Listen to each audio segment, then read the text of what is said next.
Good evening. I'm Brooks Compton, Mayor of the City of Centerville, and the Centerville City Council has just completed its 11th meeting of the year. This is September 18, 2017, and our meeting was called to order about 7:40 this evening, and the invocation was given by Pastor Kirk Lithander, who is the outreach pastor from Fairhaven Church. Our Pledge of Allegiance, we're fortunate tonight to have the Cub Scout pack from Weller Elementary School. They led us in the Pledge of Allegiance and talked a little bit about their activities in the Cub Scout pack, and we learned a little bit about what they did during the summer and activities. So that was a pleasant opportunity to have the Cub Scouts pack in to lead us in the pledge. All council members were present this evening, and we took action on our previous council meetings of August 21, and that was a formal meeting, and then August 21 and 26 and September 11 of 2017, those were our work sessions. Those minutes were approved. And you can always get those minutes online from the city website. They're all, after they've been approved by council, they're all put online, and you can review those if you'd like to. We had no communications this evening, and we did had several proclamations. One was Constitution Week.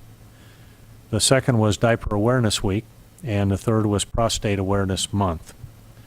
And we did, fortunate tonight to have Lisa Elam Tucker, and her mother was unable to attend, and her brother was unable to attend this evening, but in recognition of the project which they put together to assist the Hurricane Harvey, those individuals have been impacted by Hurricane Harvey down in Texas, to the point that Lisa and her family, the Bill's Donuts family, was able to put together 4 full truckloads of supplies and needed materials down and deliver them to the Houston area where it had been so impacted by Hurricane Harvey. We all know what an asset the Elam family is and Lisa is to our community and all the things they do. They handle the Special Wish Foundation, participate very actively in the Calumet outing every year, have a project that they participate in every Monday or organize every Monday during the summer over at Chevy Chase, and do great projects throughout the community. In addition to, they have the mats which they provide for homeless people that they organize and run that out of Bill's Donuts shop during the course of the year. Melissa mentioned tonight that they've been able to provide 150 sleeping mats through the project at Bill's Donuts. But we are very fortunate to have the Bill's Donuts family, Lisa and her mother and her brother, who participate in just about everything that goes on in the city, and we really appreciate all they do.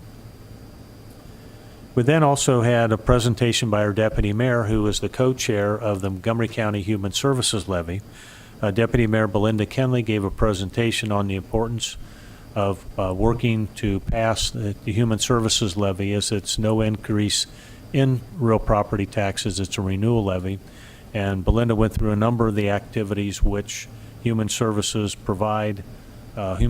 Levy provides for Montgomery County residents. And one example that gave was they do restaurant checks, air quality checks, participate with the disabled persons who are not able to assist themselves completely, and all sorts of children's services throughout our community. So Belinda gave a nice presentation on that, and if you'd like to participate with the Human Services Levy, you can contact Belinda, or you can contact on the Montgomery County Human Services Levy site and assist in that process. We also were fortunate tonight to have Kathleen Cleary, who is a provost at Sinclair Community College, and there also is issue 4, which is on the ballot, which is in a renewal of the Sinclair College levy. And she talked about the number of students, and there are over 25,000 students now at Sinclair, and how they broke it down into a number of colleges, and what a successful program that's been for the community. I think we all agree what an asset Sinclair College is for all of us. And she indicated, Kathleen indicated, over 86% of the people who attend Sinclair stay in the community. So they're learning skills that produce for them more income and produce a product in our community, and almost all of them stay here. So that's a very important levy that's issue 4, the Sinclair levy. Then Cindy Montreux-Clay made a presentation on behalf of the Sister City Committee.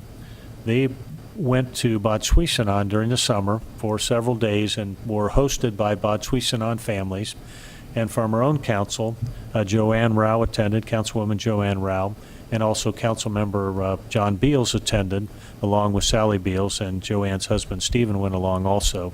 They had a great trip, and Cindy Clay in the presentation tonight showed a lot of the slides or pictures that were taken while they were over in Bad Suisenan. It looks like they had a terrific time, and they learned quite a bit while they were over there. And Bad Suisenan will then come to visit us in 2020, and we will go back again in 2023. So Cindy, thank you for putting together that report of your visit over to Bad Suisenan. Then Jan Prettyman and Tom Wheeler brought the City Beautiful Commission Awards for September, and then also the Community Pride Award winner. And all of us know Roger Crass at the Centerville Lock and Safe, and Roger and Amy did a terrific job with their property. And if you get a chance to see it at 84 West Franklin, they were the winner of the Centerville Community Pride September Award. Jan Prettyman and Tom Wheeler awarded that. Then we also had the Summer Landscape Award winners. John Grunwald and Laura and Carson Franklin at their property 6670 Leeds Circle. Debbie Clifton and Lori Blankenship at 7780 Bigger Road. Joe Willite at 225 Linden Drive. Sherry and Steve Hayes at 6310 Millbank Drive. Pam and Marshall over at 40 Peach Orchard Avenue.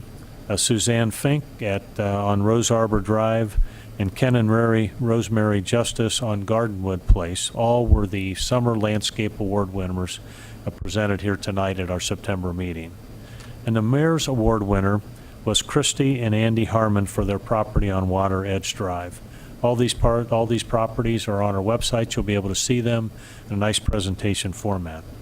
Then we had official reports, and I had a brief report this evening, one recognizing that Wayne Davis was here for his second formal meeting, but he's been here just a little bit less than a month, and how things are going very well. We appreciate him being our city manager. And then also recognizing Greg Horn Way out at Yankee Trace. If you get a chance to see that, the drive into Yankee Trace is referred to now as Greg Horn Way, and properly dedicated in recognition of all the work that Greg did over the years, and in particular his work out at Yankee Trace. We discussed the golf outing, the Calumet Golf outing, which took place on September 11. Mr. Beals and former council member Dr. Paul Gresham served on the committee. Another great event for a great recognition and memorial for John Calumet.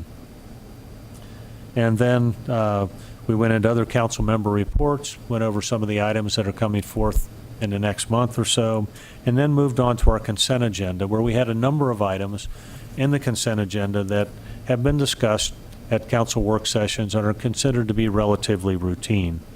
We didn't have any items that required a council member to remove it for separate consideration, but we did have to remove one item because of a potential conflict of interest, and Joanne excused herself from the meeting, and that dealt with the DP&L matter. We did take action specifically to agree to a settlement of a stipulated value on a Cornerstone property over in Greene County on a Board of Revision matter. This was a matter that was worked out with Cornerstone regarding the value for tax purposes. And then we took specific action tonight for another 180-day moratorium with respect to the city granting permits or certificates for small cell towers in the rights-of-way in the city of Centerville. This will allow the city to consider this matter for another 180 days before taking any action or authorizing or approving any small cell towers within the city. And then finally, we did act under the consent agenda to revise our council rules, and that will allow us to move up citizens' petitions.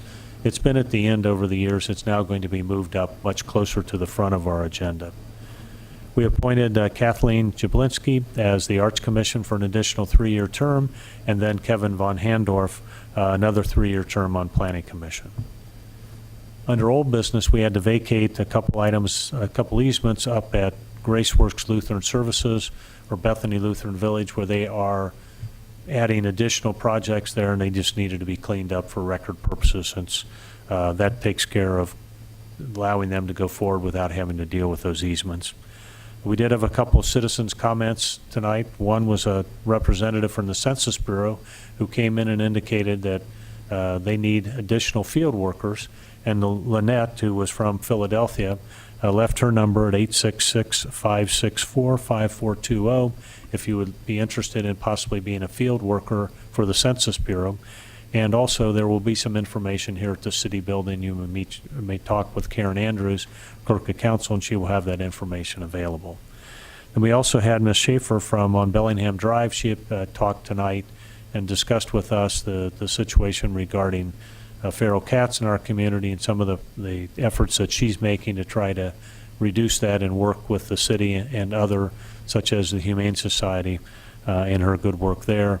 We need to keep in mind that we have city ordinances which were fully discussed and worked with Humane Society and found appropriate to deal with the issues of feral cats, and so that issue is always being reviewed, and we appreciate Ms. Schaefer coming in and discussing that item with us. And the last item we had was in the Cornerstone project. That was a special assessment that Cornerstone was instituting on some of the properties in the Cornerstone development, and that allowed us to go forward so that this could go in front of the county auditor so that they can go forward with their special assessments. That was passed unanimously by council. At that point then, we adjourned the meeting. We thanked Officer Pridemore, who was here with us this evening from the police department, just to be here in case anything came up in the course of our meeting. So Officer Pridemore, we appreciate your being here. We adjourned the meeting. If you have any questions or concerns regarding the city, please feel free to contact any of the council members, either through our website, or you may call us here at the city building at 433-7151, or we are listed on the Town Crier newsletter, our email addresses and also our telephone numbers, so feel free to contact us with any item that you'd like to address or anything that you'd like to discuss regarding city matters. Look forward to hearing from you if you do, and we will see you after our summary for our meeting, which will be October 16, 2017 here in the council chambers. Thanks for watching.